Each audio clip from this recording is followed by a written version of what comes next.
On May 29, 2013, Daily Mail News reported a story of the captain who fled from sinking cruise liner Costa Concordia, leaving 300 passengers and crew to their fate. The investigation discovered that Coast Guard were not alerted to the incident until they were phoned by a passenger's mother. Half an hour after the collision, Captain Francisco had yet to put out a distress signal. It was always believed that the captain is to be trusted. However, the passengers of Costa Concordia needed someone more than a captain. What we witness these days, in light of the coronavirus crisis, the world is going through a storm, and we need someone more than a captain to rest our assurance and hope. It is common that we compare Jesus with a ship captain, but in the Gospel of John chapter 6, we find that Jesus is more than a captain. After feeding 5,000 men plus women and children, people wanted to make him king. They saw in him someone who can solve their existential problems. However, Jesus felt that this was not his mission. We read from John 6:15. Therefore, when Jesus perceived that they were about to come and take him by force to make him king, he departed again to the mountain by himself alone. He needed some time off. He needed time to pray. There was something that was not right about people's view of Jesus. Even disciples shared the same desires and thoughts about Jesus. Verse 14 says, "This is truly a prophet who is to come into the world." He is the prophet. They saw in him someone who is going to make Israel nation again. He would deliver them from Rome. Verse 16 says, "Now when evening came, his disciples went down to the sea." It's interesting that John is not telling us that Jesus asked them to leave. He needed to be alone. And then verse 17 says, "When they got into the boat and went over the sea toward Capernaum, it was already dark, and Jesus had not come to them." Disciples were experienced fishermen. At least 4 of them, Peter, John, and brothers Andrew and James, were trained captains. However, they found themselves in the dark and storm. Verse 18 says, "Then the sea arose because a great wind was blowing." Their lives were in jeopardy. It is then that Jesus came. We can learn a lesson here. It is at a time when a storm is raging and a human heart is failing, even the captains are leaving their boats to save their own lives, forgetting their passengers, as happened with the Costa Concordia cruise ship. But Jesus shows up, because Jesus is more than a captain. There are some storms in our lives that we cannot avoid. We will have to face them and do our best to weather the storm.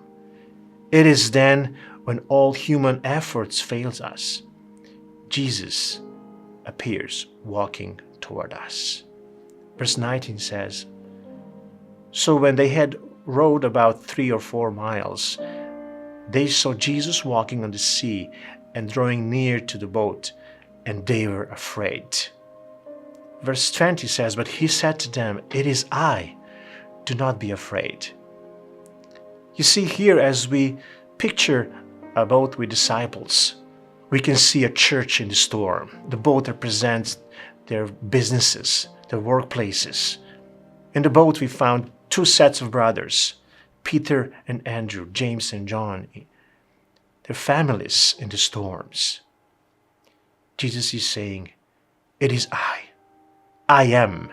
Do not be afraid." He is not just a prophet. He is I am, the one who is in control of the storm. The scripture said that they were afraid because of the miracle.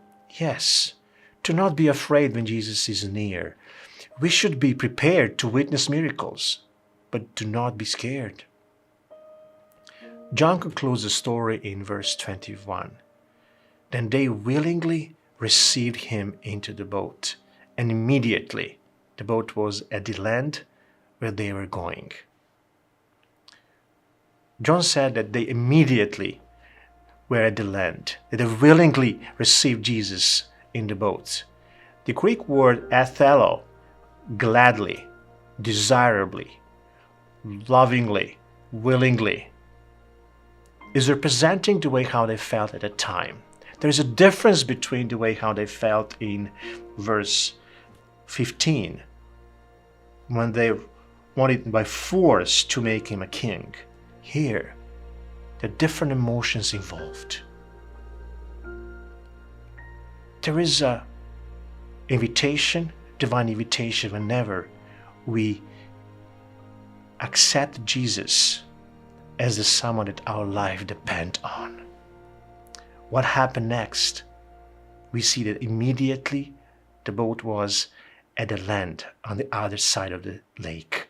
This is a miracle. The story is telling us the boat was in the middle of the lake, but here, after receiving Jesus, willingly receiving Jesus into the boat was on the other side of the lake immediately. The storm will continue because we are on the sinful planet of ours, and many different reasons that we cannot control are raging. However, for those that willingly accept Jesus, the storm will not affect because the journey will come to an end. It says that immediately they were taken away and they found themselves on the other side at the end of their journey. What a statement. My dear friends, this can be our end experience. We are in the middle of the storm called Covid-19. We need Jesus' presence now. One author wrote, "I don't always feel his presence, but God's promises do not depend upon my feelings. They rest upon his integrity. He is I am. He says, I am with you always, even unto the end of the world." I know it could be that you do not see Jesus very well because it is dark. He's coming closer to you in a strange way. Do not be afraid.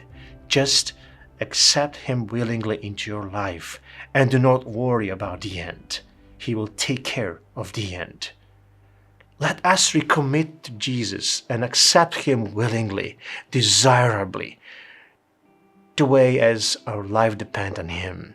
Not just as a prophet or someone to take care of our present need, but as I am. My dear friends, let us allow Jesus to enter our own lives. Let us willingly allow him to enter into our families, into our businesses, our workplaces. It is the same Jesus who told his disciples, "It is I, do not be afraid." Let us remember we are accepting someone who is more than a captain. He is I am.